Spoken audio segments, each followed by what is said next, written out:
Então vambora, né, torcedor vascaíno, pois vence o Vasco da Gama. Em uma noite de Vasco, o saldo foi muito positivo. Positivo aqui no Rio de Janeiro, mesmo diante de um empate para o Sampaio Corrêa, 3-3.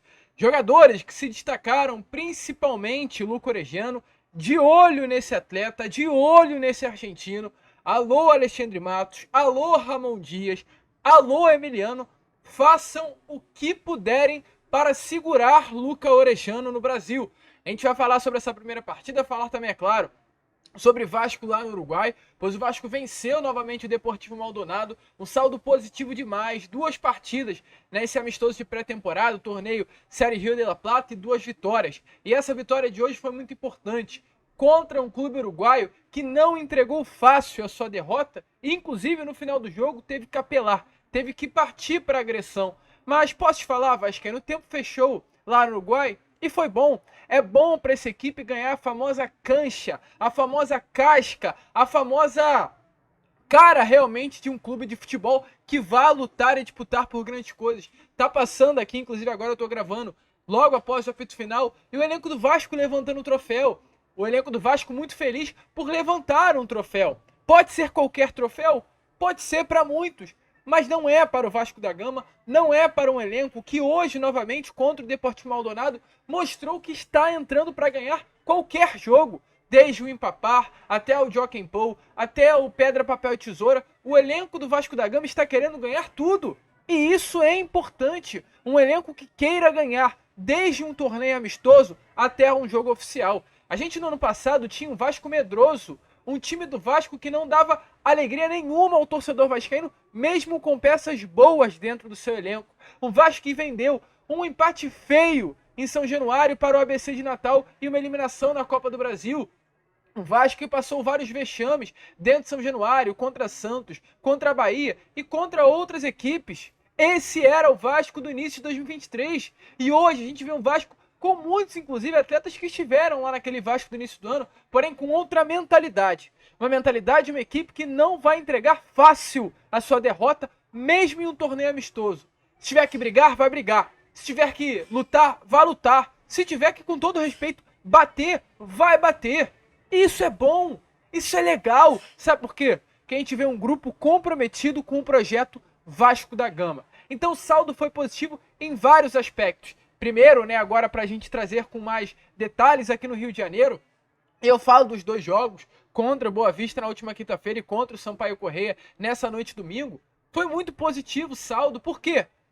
Para mim, na minha opinião, tem atletas que é para Ramon Dias ficar de olho e tem um atleta que hoje Ramon Dias tem que lutar por ele até o final, que é o Luco Orejano.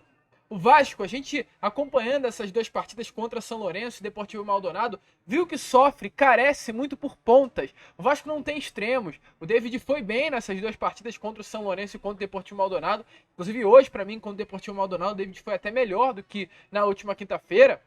Mas o Vasco não tem extremos. Falta um ponta que pegue a bola, arraste, parte para cima, quebre linhas.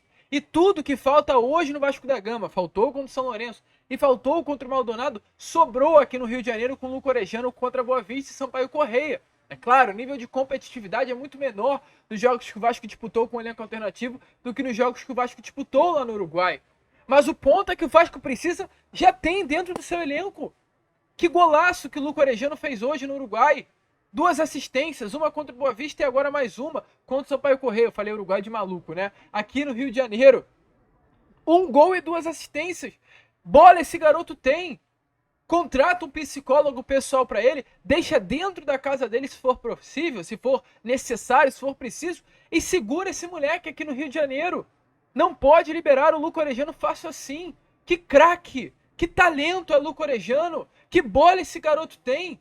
Segura ele, Alexandre Matos. Segura ele, Ramon. O ponto é que o Vasco hoje precisa é Luca Orejano. E é claro, se teve esse grande destaque que foi o Luca Orejano nessas duas primeiras partidas, teve também peças a se observar. Quem são elas? O goleiro Raus, que foi bem, deu aquele mole de fato no primeiro gol do Sampaio Corrêa. Porém, o saldo é positivo, na minha opinião, uma liderança também técnica, não apenas dentro das quatro linhas, mas dentro das três traves, um bom goleiro para ser reserva do Léo Jardim. Observar o lateral esquerdo, Leandrinho, bom jogador, é o lateral esquerdo Leandrinho, além do golaço contra, né, a equipe do Boa Vista na última quinta, hoje também fez mais uma belíssima partida. Observar Paixão, bom jogador é o Cauã Paixão, perdão. Falta ali aquela último detalhe, né, o último ajuste, a definição. Mas fora isso é um baita de jogador. Então tem atletas que é para se observar. Ramon Dias com toda certeza está de olho em Paixão, em Leandrinho, no próprio House. Mas tem atletas que é para segurar, que é o caso de Orejano. Esse jogador não pode sair do Vasco da Gama.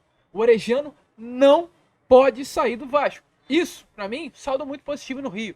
2 jogos contra Boa Vista e Sampaio Correia, 4 pontos conquistados, Vasco invicto no Campeonato Carioca. A gente via, né, há alguns anos atrás, quando o Vasco viajou no ano passado para a Flórida, Tour, e deixava um elenco alternativo aqui, o saldo era sempre muito negativo, o Vasco acabava começando o Campeonato Carioca perdendo, tinha que correr atrás sempre no final, numa forma de desespero, e embolava tudo logo no início do ano. O saldo hoje é muito positivo, o Vasco vai ter tranquilidade para trabalhar com o elenco principal nas próximas rodadas de Campeonato Carioca, que inclusive tem na próxima quinta Vasco e Madureira em São Januário. Lá no Uruguai, o saldo também foi muito positivo, tanto, né, na última quinta contra o São Lourenço, quanto também hoje contra o Deportivo Maldonado. Por quê?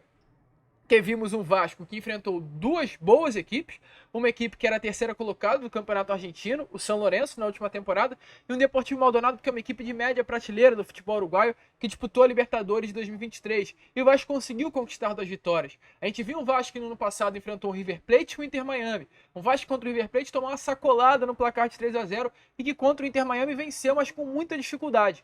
E hoje a gente viu um Vasco que venceu o São Lourenço, mesmo com dificuldades, conseguiu conquistar a vitória contra uma equipe de primeira prateleira hoje do futebol argentino, e viu um Vasco que sobrou completamente contra o Deportivo Maldonado.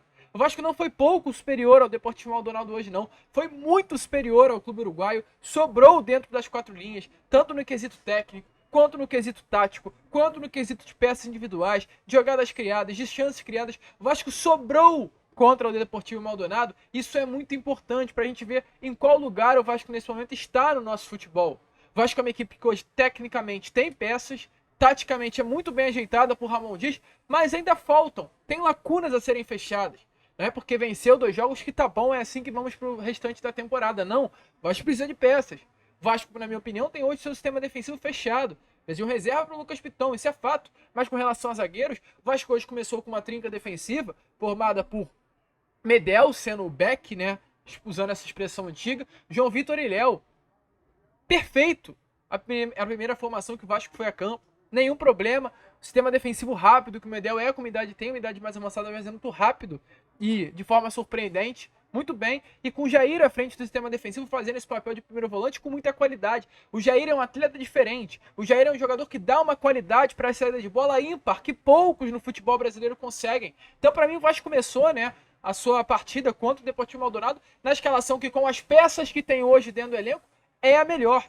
Uma linha de 3 zagueiros com Medel, João Vitor e Léo, Jair à frente desses zagueiros, dando esse primeiro passe mais qualificado, e 2 alas abertos, Piton e Paulo Henrique, que foram ótimos jogadores também nessa partida de hoje. O Piton, meu amigo, nem se fala desse garoto. Que bola joga Lucas Piton e Paulo Henrique novamente, assim como foi no final do ano passado, uma peça muito importante. Dali pra frente, a gente teve um Payet que desfilou em campo hoje, um Payet que jogou os 90 minutos pela primeira vez no Vasco, e um Payet que hoje, acredito que deu o seu cartão de visita. Hoje a gente viu o Dimitri Payet 10 que para o aeroporto. A gente ainda não tinha visto esse Dimitri Payet. A gente viu naquele gol de falta, né, claro, contra o América Mineiro, mas estou falando em um todo, em uma atuação por inteiro, a gente ainda não tinha visto quem é Dimitri Payet. Hoje o vascaíno que ligou a televisão, assistiu o jogo todo, pôde ter uma noção de quem é hoje o camisa 10 do Vasco. Você? Esse daí é o Payet. Eu falo, né, muito sobre isso nos meus vídeos e faço questão de repetir agora nesse pós-jogo. A gente tem como maior reforço para 2024 Payet. Chegue quem chegar daqui até o início do Campeonato Brasileiro. Maior reforço do Vasco para 2024 será Dimitri Payet. Essa é a minha opinião. Lucas, quer dizer então que você acha que o Vasco não tem que contratar grandes jogadores? Não, não é isso. Mas acho que nenhum jogador que vier para 2024 vai conseguir entregar mais que o Payet se ele tiver em uma boa forma física. Não tem como, é outro nível, é outra prateleira, é outro futebol camisa 10 francês. E acredito que hoje quem acompanhou a partida, se você não acompanhou, dá uma olhada nos melhores momentos, vai entender o que eu tô falando. Que bola jogou o Payet hoje, não à toa foi o autor do gol da partida. Brincou com os uruguaios em Punta del Este. Além disso, né, tivemos aí uma boa atuação também de Paulinho Paula, muito bem, aquela intensidade que a gente viu no início da sua chegada ao Vasco no meio do ano. A gente sempre falou que esse era o jogador que o Vasco da Gama precisava, o camisa 10, aliás, o meio-campo, camisa 8, de muita qualidade, que acabou caindo de rendimento, hoje novamente reapareceu. Aquele Paulinho que a gente dizia que não podia atuar ao lado do Payet, hoje atuou e muito bem. Então parece que o Ramon está começando a achar o esquema de jogo perfeito para esse Vasco. E além disso também, na minha opinião, os dois problemas do time titular. O David, ele foi mal? Não. Mas tem que achar uma peça melhor que o David. E o Verratti, ele foi mal? Não. Mas também não foi bem. A bola não chegou a ele, ok, mas foi pouco participativo. O Vasco tem que, com urgência, trazer um camisa 9 para ser uma sombra para o Verratti. Ele não pode ter essa tranquilidade de ter a 9 nas suas costas e jogar sem nenhuma sombra ali nos pés. O Ryan foi levado, né, para o Uruguai, mas a gente sabe que o Ryan é um jogador ainda em evolução. Precisa contratar um camisa 9 e não pode deixar o Verratti ali com essa certa tranquilidade de ser o titular absoluto. Fora isso, um Vasco muito bem, mas um Vasco que sai de Uruguai com saldo positivo, com 2 vitórias na carcaça, 2 troféus de torneio amistoso, mas com 2 troféus voltando para o Brasil, e um Vasco que sai mostrando que tem uma base muito boa montada para 2024 e que precisa de reforços. Quais são, na minha opinião, nesse momento, as principais necessidades desse elenco? Hoje, necessidade, extremo, Vasco precisa contratar extremos. Vasco precisa contratar um ponto direito e um ponto esquerda. O Watson vai vir? Vai, tá no Rio. Deve ser anunciado amanhã. Mas precisa vir mais pontas. Urgente, Alexandre Matos. E precisa de um atacante para ser o reserva de Paulo Verratti. E esse camisa 5 que vai chegar, mas esse é assunto para amanhã de manhã. Então, essas são as necessidades. Extremos, a maior necessidade. Um atacante para ser titular ou disputar vaga com o Verratti e um camisa 5. De resto, eu não vejo necessidade para o time titular. Aí tem que trazer peças para compor, né? Um lateral esquerdo para ser o reserva de Lucas Piton, um camisa 10 para ser a sombra de Payet, mas o Vasco hoje tem um elenco muito diferente daquele visto no início do ano passado e também no meio do ano. Inclusive, até uma forma de analogia aqui. No ano passado, contra o Inter Miami, não sei se vocês lembram, teve um momento que saiu os titulares, entrou em campo Anderson Conceição, Edmar, aí entrou outros atletas, e com todo respeito a eles, né?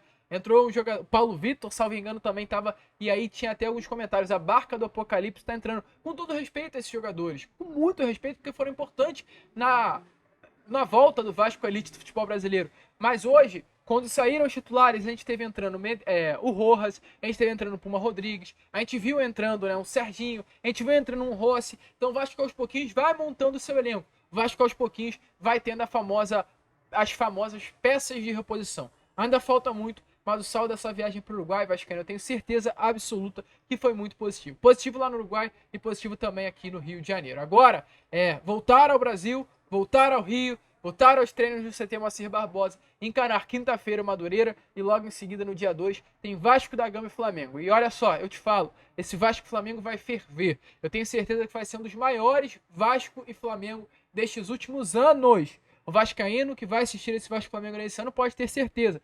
Do lado de lá vem para ganhar, do lado de cá vem para ganhar muito mais. Tite contra Ramon Dias. Hoje um Vasco de Payet contra um Vasco de Arrascaeta, de Dela Cruz, de estrelas pro lado de lá. Mas tenho certeza que o Vasco hoje, depois de muitos anos, entra contra o Flamengo muito preparado. E o torcedor vascaíno, acima de tudo, entra para enfrentar o seu maior rival, tendo a convicção de que vai dar para vencer, vai dar para conquistar os 3 pontos. Esse Campeonato Carioca promete. E esse ano de 2024, diante de tudo que a gente viu no Uruguai, também promete bastante. A gente fica por aqui. Esse foi o Acorda Vascão. É claro, amanhã às 7 a gente volta com mais detalhes, né? Sobre essa pré-temporada no Uruguai, sobre também reforços. E a gente conta com a presença de todos vocês. Vamos que vamos, se inscrevam, compartilhem. E como sempre falamos aqui, saudações vascaínas.